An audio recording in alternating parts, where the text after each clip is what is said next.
आधे से मनु जी प्रकट हुए और आधे से शतरूपा जी प्रकट हुए। स्वयंभू हर मनु शतरूपा, इनसे भई नर सृष्टि अनूपा। यही से मैथिली सृष्टि, यही से मानवीय सृष्टि प्रारंभ हो गई। देखिए हम लोग मनु के संतान हैं, इसलिए हम लोग मनुष्य कहलाते हैं, ठीक है ना। हम लोग मनु के संतान हैं, इसलिए हम लोग मनुष्य कहलाते हैं। कुछ लोग कहते हैं कि नहीं नहीं हम लोग आदमी हैं, ठीक है ना। जो अपने आप को आदमी कहता है वह अपनी उत्पत्ति आदम और हव्वा से मानते हैं, इसलिए वह कहते हैं कि हम तो आदमी हैं, मनुष्य नहीं, ठीक है। तो अब मनु और शतरूपा जी के दोनों के द्वारा 3 बेटियां और 2 पुत्र प्रकट हुए। 3 बेटियों का नाम है आकुति, देवहूति और प्रसूति। पुत्र है 2, एक पुत्र का नाम है उत्तानपाद और दूसरे पुत्र का नाम है प्रियव्रत। उत्तानपाद जी, एक दिन की बात है, उत्तानपाद जी अपनी पत्नी, इस राजा उत्तानपाद की भी 2 पत्नियां हैं। एक पत्नी का नाम है सुनीति, दूसरे पत्नी का नाम है सुरुचि, ठीक है ना। तो सुनीति का परित्याग करके सुरुचि के साथ बैठे थे और सुरुचि का ही बेटा है जिसका नाम है उत्तम, उसको गोद में ले लिए थे। बालक ध्रुव को पता चला सुनीति के पुत्र हैं, इनको पता चला कि मेरे भी पिता वही हैं। दौड़ करके गए हैं अपने पिता के गोद में बैठने के लिए। जाये उत्तानपादस्य सुनीति सुरुचिस्तयोः, सुरुचि प्रेयसी पत्न्योर नेतरायत सुतो ध्रुवः।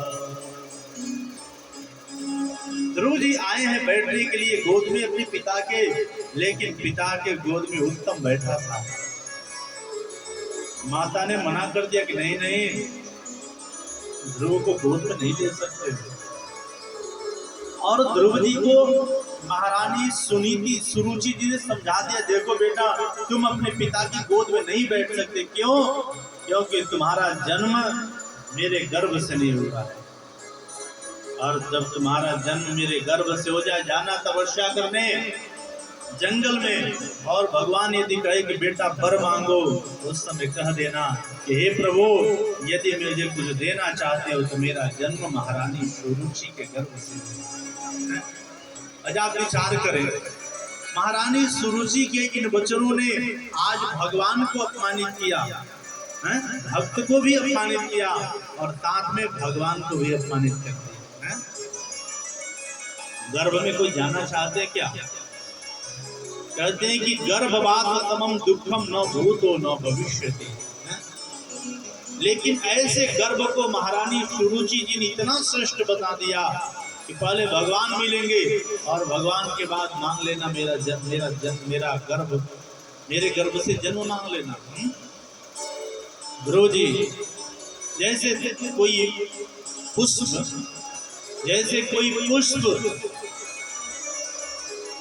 अग्नि की ज्वाला से झुलस जाए, ऐसी स्थिति ध्रुव जी की हो गई। मातु शपथन्या सदुरक्त विद्ध स्वसंरोषा दंडः तो यथाहि हित्वा विशंतम पितरम सन्नवाचम जगाम मातुः प्ररुदं सकाशम।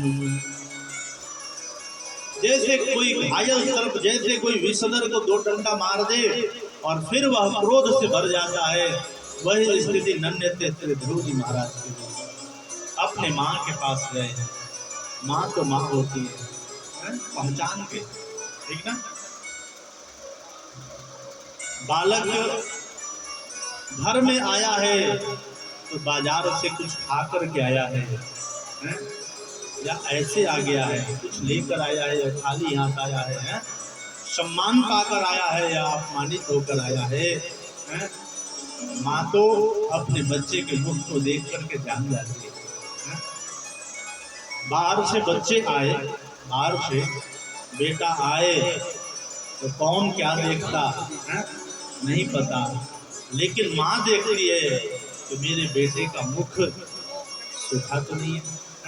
मेरा बेटा कुछ खा करके आया है कि नहीं।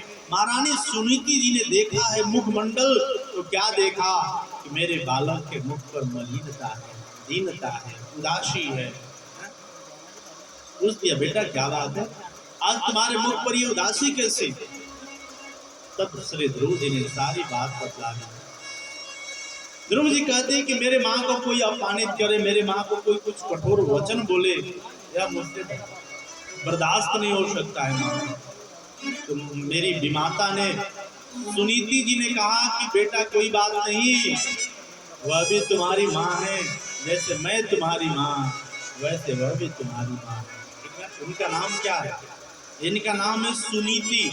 सुनीति का मतलब क्या होता है, कहते हैं जो नीति से काम करे, जो शास्त्र सम्मत कार्य करे, जो कुल के आधार पर, कुल के परंपरा, कुल के मर्यादा का ध्यान रखते जो कार्य करे, वही सुनीति है। और सुरुचि का मतलब, कहते हैं जिसको शास्त्र से कोई मतलब नहीं, जिसको समाज से कोई मतलब नहीं है, जिसको घर से मतलब नहीं, जिसको परिवार से मतलब नहीं, केवल अपने रुचि से मतलब सुरुचि।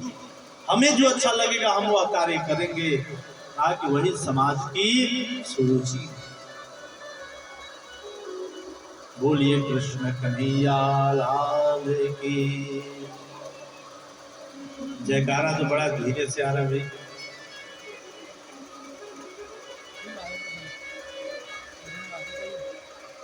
अभी एक